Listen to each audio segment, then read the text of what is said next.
دوستو، اردن کے شمالی صحرا میں ایک ایسا درخت ہے جو گزشتہ 1400 سال سے آج بھی ہرا بھرا ہے، اور اس کے بارے میں بتایا جاتا ہے کہ اس درخت کے نیچے نبی کریم صلی اللہ علیہ وآلہ وسلم نے آرام فرمایا تھا۔ زمانہ قدیم کی بات ہے کہ اس درخت کے قریب ہی ایک گرجا گھر تھا، جہاں ایک خانقاہ میں بحیرہ نامی انجیل کا ایک بہت بڑا عالم مقیم تھا۔ یہ اس علاقے میں بہت بڑی قدر و منزلت سے دیکھا جاتا تھا۔ بحیرہ ایک گوشہ نشین شخص تھا، اپنی خانقاہ سے باہر نہیں نکلتا تھا اور شہر کے لوگوں سے اس کے روابط بالکل نہیں تھے۔ اس کی تحقیق تھی کہ ادھر سے نبی آخر الزمان صلی اللہ علیہ وآلہ وسلم کا گزر ہوگا، چنانچہ وہ یہاں سے آنے جانے والے ہر قافلے کو کھڑکی سے بغور دیکھا کرتا، مگر اسے وہ ہستی نہ نظر آتی جس کی اسے تلاش تھی۔ ایک دن ایسا ہوا کہ عرب سے ایک قافلہ وہاں آ کر رکا۔ بحیرہ نے اپنی خانقاہ کی کھڑکی سے ایک حیرت انگیز منظر دیکھا۔ اس نے دیکھا کہ سامنے درخت کے نیچے ایک 12 سالہ لڑکا بیٹھا ہے۔ اٹھ کر دھوپ میں گیا تو بادل کا ایک ٹکڑا اس پر سایہ فگن ہو گیا۔ سال ہا سال کی تحقیق اور اس کے علم کے مطابق اسے اسی دن اور اسی ہستی کا انتظار تھا۔ وہ بڑی تیزی سے اپنی خانقاہ سے باہر نکلا اور قافلے میں گھس گیا۔ قافلے کے تمام لوگ اپنے اپنے کاموں میں مصروف تھے۔ بحیرہ ان لوگوں سے مخاطب ہوا، آپ لوگ خانقاہ تشریف لے چلیں، میری طرف سے آپ تمام لوگوں کی دعوت ہے اور کھانے کا اہتمام کیا گیا ہے۔ قافلے کے تمام لوگ ایک دوسرے کا منہ دیکھنے لگے، گویا نگاہیں ایک دوسرے سے پوچھ رہی تھی کہ ہم لوگ کئی بار یہاں آئے، ٹھہرے اور چلے گئے، لیکن بحیرہ نے کبھی نہیں پوچھا آج وہ کیوں اتنا مہربان ہو رہا ہے۔ بہرحال کیا کرتے، تمام لوگوں نے اس کی دعوت قبول کی اور بحیرہ کی رہنمائی میں اس کی خانقاہ کی طرف روانہ ہو گئے۔ بحیرہ نے سب کا پرتپاک خیر مقدم کیا اور بولا، بھائیوں، میں چاہتا ہوں کہ آج تم سب میرے ساتھ کھانا کھاؤ اور تم میں سے کوئی بھی رہ نہ جائے۔ دوستو، بحیرہ کی بات سن کر اہل قافلہ بولے، ہم تو سب آ گئے ہیں، ہاں ایک چھوٹا لڑکا بھی ہمارے ساتھ تھا جسے ہم وہیں درخت کے نیچے چھوڑ آئے ہیں۔ بحیرہ نے کہا، نہیں، لڑکا ہے تو کیا ہوا، اس کو بھی بلاؤ، وہ بھی یہیں ہمارے ساتھ کھانا کھائے گا۔ اس سے سب کی حیرانی اور بڑھ گئی کہ ایک تو یہ خلاف معمول دعوت ہے اور اس پر یہ بھی اصرار کہ کوئی رہ نہ جائے۔ چنانچہ انہوں نے پوچھا، بحیرہ کیا بات ہے، آج آپ نے ہماری دعوت بھی کی ہے، اس سے پہلے تو کبھی نہیں کرتے تھے۔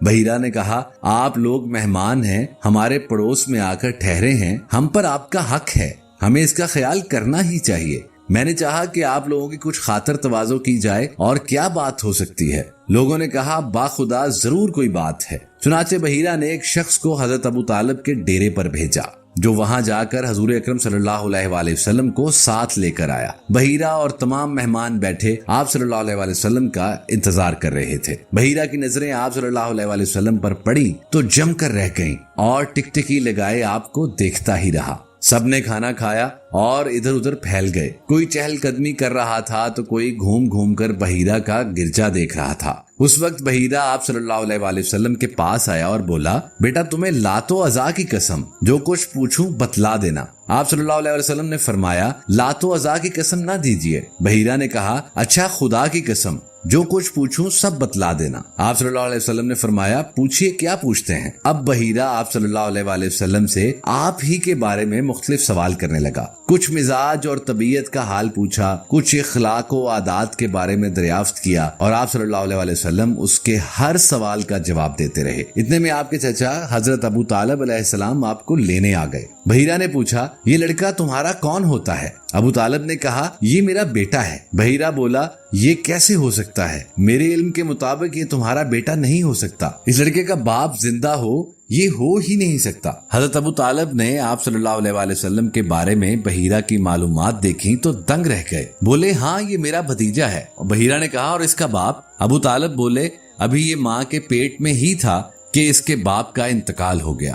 بحیرہ بولا، تم نے سچ کہا، تمہارا یہ بھتیجا ایک عظیم انسان ہوگا۔ اور آپ صلی اللہ علیہ وآلہ وسلم کا ہاتھ پکڑ کر بآواز بلند کہنے لگا، یہ سرکار دو عالم ہیں، یہ رب العالمین کے رسول ہیں، اللہ نے انہیں رحمت للعالمین بنا کر مبعوث فرمایا ہے۔ اہل قافلہ بحیرہ کی یہ باتیں سن کر حیرت و تعجب میں ڈوب گئے۔ قافلے میں سے ایک قریشی رئیس نے پوچھا، اے محترم بزرگ، آپ کو یہ بات کیسے معلوم ہوئی؟ بحیرہ نے جواب دیا، جب آپ لوگ آ رہے تھے تو میں دیکھ رہا تھا کہ تمام درخت اور پتے ان کے سامنے سجدہ کر رہے تھے اور ایک بدلی ان پر سایہ کیے ہوئی تھی، اور جب قافلہ اس درخت کے نیچے براجمان ہوا تو حضرت محمد صلی اللہ علیہ وآلہ وسلم اس جگہ تھے جہاں اس درخت کا سایہ ختم ہوا، تو اس درخت نے فوراً جھک کر آپ صلی اللہ علیہ وآلہ وسلم کے سر اقدس پر سایہ کر دیا۔ یہ خصوصیت صرف انبیاء کرام کو حاصل ہوتی ہے۔ اس کے علاوہ میں انہیں مہر نبوت سے بھی پہچان سکتا ہوں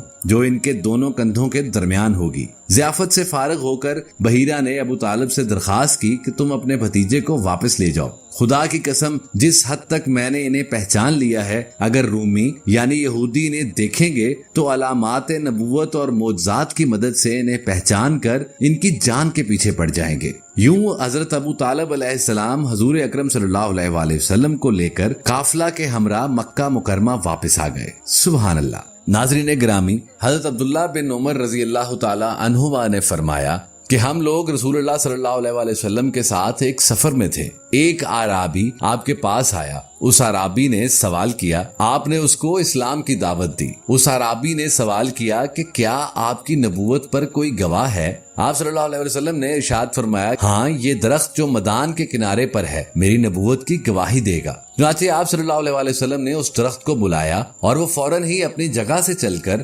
بارگاہ اقدس میں حاضر ہوا اور اس نے بآواز بلند 3 مرتبہ آپ کی نبوت کی گواہی دی۔ پھر آپ صلی اللہ علیہ وسلم نے اس کو ارشاد فرمایا تو وہ درخت زمین پر چلتا ہوا اپنی جگہ پر چلا گیا۔ امام بغوی نے اس حدیث میں یہ روایت بھی تحریر فرمائی کہ اس درخت نے بارگاہ اقدس میں آ کر السلام علیکہ یا رسول اللہ بھی کہا۔ عربی یہ معجزہ دیکھتے ہی مسلمان ہو گیا اور جوش عقیدت میں عرض کیا کہ یا رسول اللہ، مجھے اجازت دیجئے کہ میں آپ کو سجدہ کروں۔ آپ صلی اللہ علیہ وآلہ وسلم نے ارشاد فرمایا کہ اگر خدا کے سوا کسی دوسرے کو سجدہ کرنے کا حکم دیتا تو میں عورتوں کو حکم دیتا کہ وہ اپنے شوہروں کو سجدہ کریں۔ یہ فرما کر آپ نے اس کو سجدہ کرنے کی اجازت نہیں دی۔ پھر اس نے عرض کیا، یا رسول اللہ، اگر آپ اجازت دیں تو میں آپ کے دستے مبارک کو بوسہ دوں۔ آپ صلی اللہ علیہ وآلہ وسلم نے اس کو اس کی اجازت دے دی۔ چنانچہ اس نے آپ کے مقدس ہاتھ کو والہانہ عقیدت سے چوم لیا۔ اسی طرح حضرت جابر رضی اللہ تعالی عنہ کہتے ہیں کہ سفر میں ایک منزل پر حضور اکرم صلی اللہ علیہ وآلہ وسلم استنجا فرمانے کے لیے میدان میں تشریف لے گئے، مگر کہیں کوئی آڑ کی جگہ نظر نہ آئی۔